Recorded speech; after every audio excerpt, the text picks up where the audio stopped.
अधा मा माने देबो जहाँ शुभा गला अधा मानी दे मुई तुम्हार घर बोली कहू छे खराब ने भाब बोली वृंदावन बिहारी लाल की जय हो। याद हैला कि नहीं बापा याद हला हला तेणु आज बड़ सौभाग्यर कथा तेणु मोर कहबार यही कि जे ये मनुष्य जन्म जो धर्म करी हुई आउ कर्तव्य करी हुई मार गर्भरे कही परा प्रभु मु जन्म हेले मु तुमरी भजन करी तुमरी कथा शुणिबी आज तुम्हें से धर्म करुछ से कर्तव्य करुछ आ मनुष्य जन्मर परम लाभ कौन जानिछ धन संपत्ति वैभव एटा नुही मनुष्य जन्म रये लाभ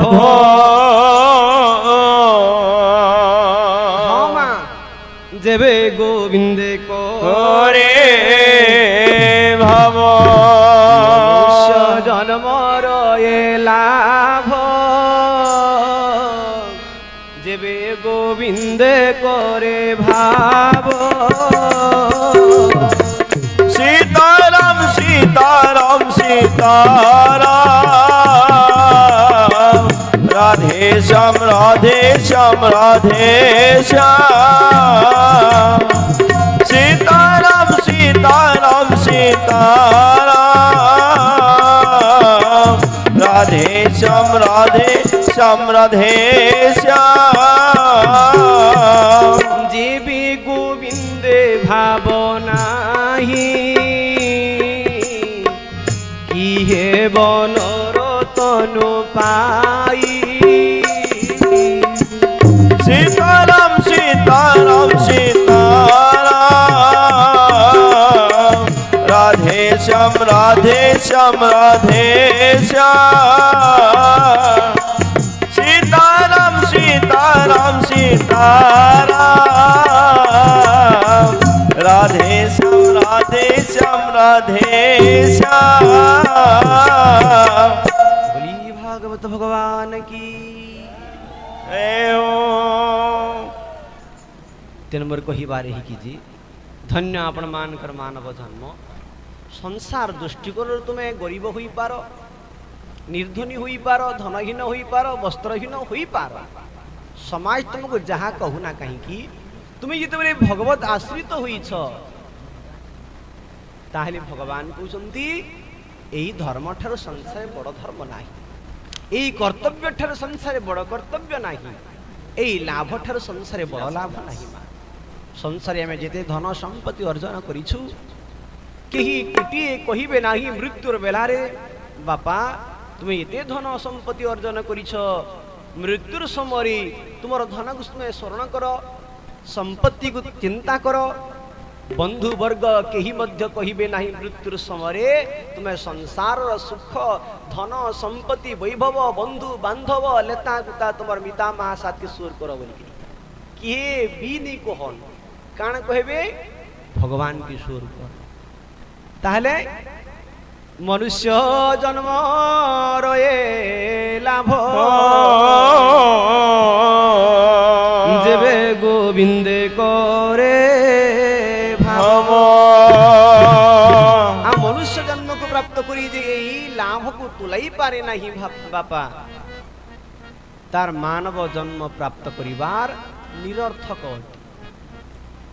हाँ धर्मार्थ काम मोक्षानां जस्य कपि न विद्यति अजागलस्तन सैव तस्य जन्म निरर्थक अजागल बोलते माँ छेली आउ छेलीर कंठ तटरे दुईटी स्तन थाए आउ सेई दुई स्तन रे क्षीर प्रसव हुए नहीं मनुष्य जन्म को प्राप्त करी जे धर्म अर्थ काम मोक्ष रूपक फल को प्राप्त करी न पारिला तार मानव जन्म एला गला बेगन पोला छेल खेइने सबू गला तो शास्त्र मध्य कहले निरुक्त छंदरे लेखाला स्थाणुर जंभार हारम किलाभत धित्यम वेदनम विजानाति जोथम जो अथज्ञ सकलम त ब्रह्म स्नुति ज्ञानमेतम विधूत पपना से केवल संसार मध्यरे बापा गुटे भार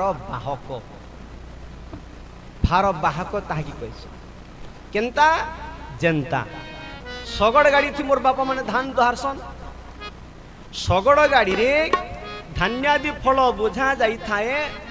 ଆଉ ଧାନ ଗାଡ଼ିର ସମସ୍ତ ଓଜନକୁ କେଉଁମାନେ ଭୁଇ ଦିସନ୍ ମା ବାପା? ବଳଦ ମାନେ, ବଳଦ ପଶୁ ଜନ୍ତୁ ମାନେ। ରାଧେ କୃଷ୍ଣ, ରାଧେ ରାଧେ।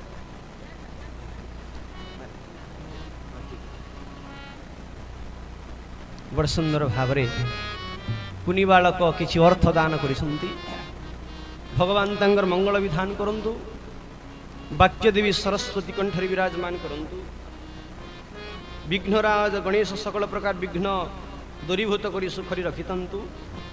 ବଡ଼ ସୁନ୍ଦର ଭାବରେ ମୋର ମା କିଛି ଅର୍ଥ ଦାନ କରିଛନ୍ତି। ସେ ତ ମୋର ମା ବୟୋଜ୍ୟେଷ୍ଠ, ମୁଁ ତାଙ୍କର ପୁତ୍ର ପରି, ମୁଁ ବା ତାଙ୍କୁ କେଉଁ ଆଶୀର୍ବାଦ ଦେବି? କିନ୍ତୁ ଭଗବାନଙ୍କୁ ପ୍ରାର୍ଥନା କରୁଛି ଜୀବନ ଜଞ୍ଜାଳ ସକଳ ଦୁଃଖ ସକଳ ପ୍ରକାର ଅପରାଧ ଦୂରୀଭୂତ ହୋଇଥାଉ। ଭଗବାନ ତାଙ୍କୁ ସୁଖରେ ରଖିଥାନ୍ତୁ।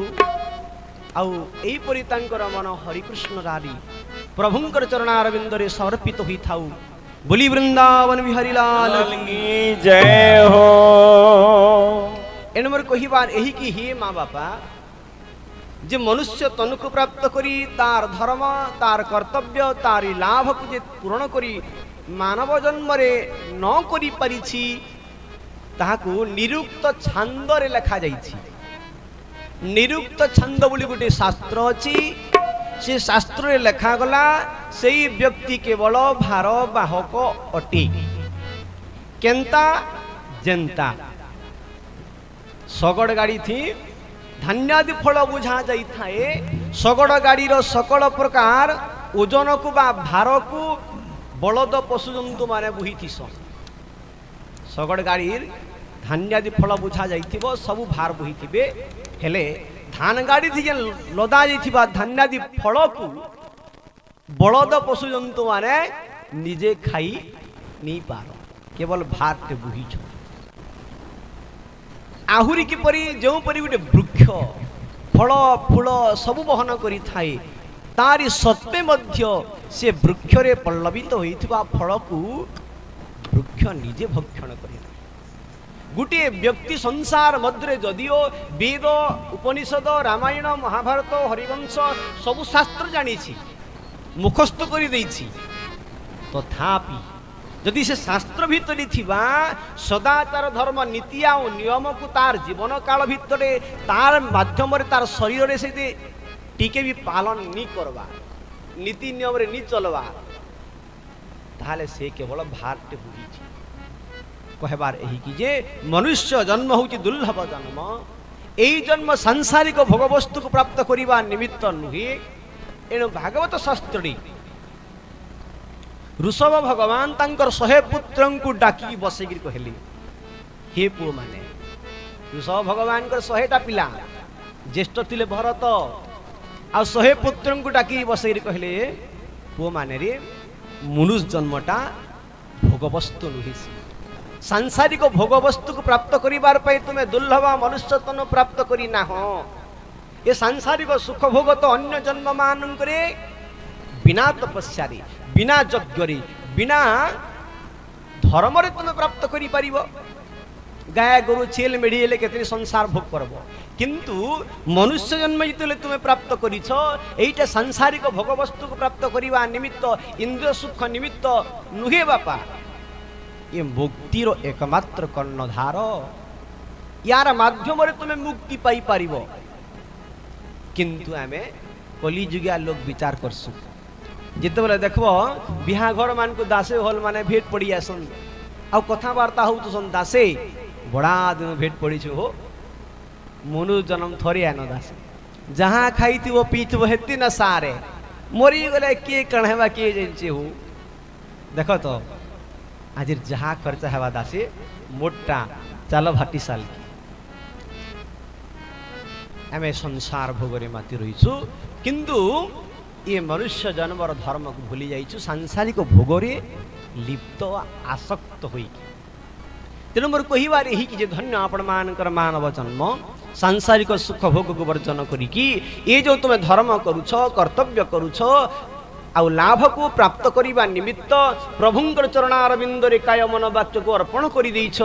ଦେଖ ଏ ହେଉଛି ମନୁଷ୍ୟ ଜନ୍ମର ପରମ ଧର୍ମ, ପରମ ପଥ, ପରମ ବାଟ। ଏ ବାଟ ଦେଇ